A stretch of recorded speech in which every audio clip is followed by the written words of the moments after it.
All right, let's talk about what really holds up the world's most successful companies. We're going to break down the two pillars that are just essential, having a powerful brand and then the intellectual property that protects it. You see, when these two things work together, they are, well, almost unstoppable. So let's dive in.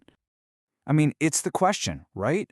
In a world with just endless competition, how do the giants actually stay on top? Is it just about having the absolute best product?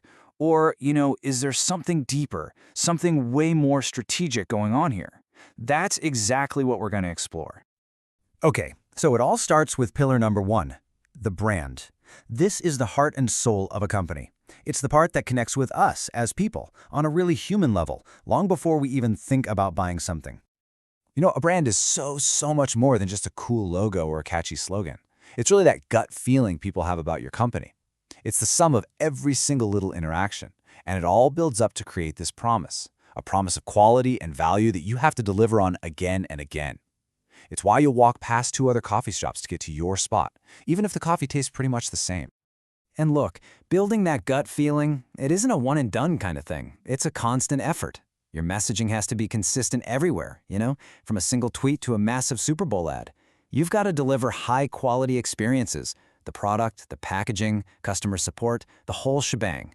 That's how you forge real emotional connections that turn customers into, well, your biggest fans. And this is so crucial. You have to be actively listening, always monitoring how people see you, and be ready to course correct to protect that reputation. Okay, so you've built this incredible brand. People absolutely love it. But now what? How do you protect it from all the copycats and competitors who just want a piece of your success? Well, that brings us right to our second pillar, building your intellectual property fortress. Think of it like this. If your brand is the kingdom you've built, your IP is the fortress that protects it. It's the whole legal framework that shields all your unique ideas, your innovations, and your creative work from being straight up copied or stolen. It's what makes your unique stuff legally yours. And this fortress is built with some very specific tools. You've got trademarks. They protect your brand identity, like that Nike swoosh we all know. There are copyrights, which protect creative works, like the actual code behind an app. Then you have patents, which protect inventions, like the really specific camera tech in your phone. And of course, trade secrets. That's your secret sauce, right? Think the recipe for Coca-Cola. So, here's the bottom line. Skipping this step is an absolute recipe for disaster. Without IP protection, you're just leaving the door wide open for competitors to imitate your products. And what does that do?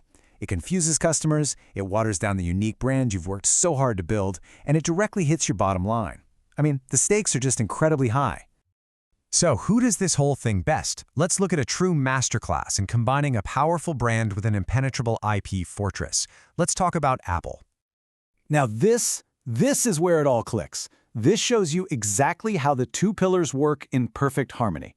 Over on the left, you've got Apple's brand promise, that consistent premium image. That is supported by aggressively trademarking everything from their iconic logo to the actual layout of their stores.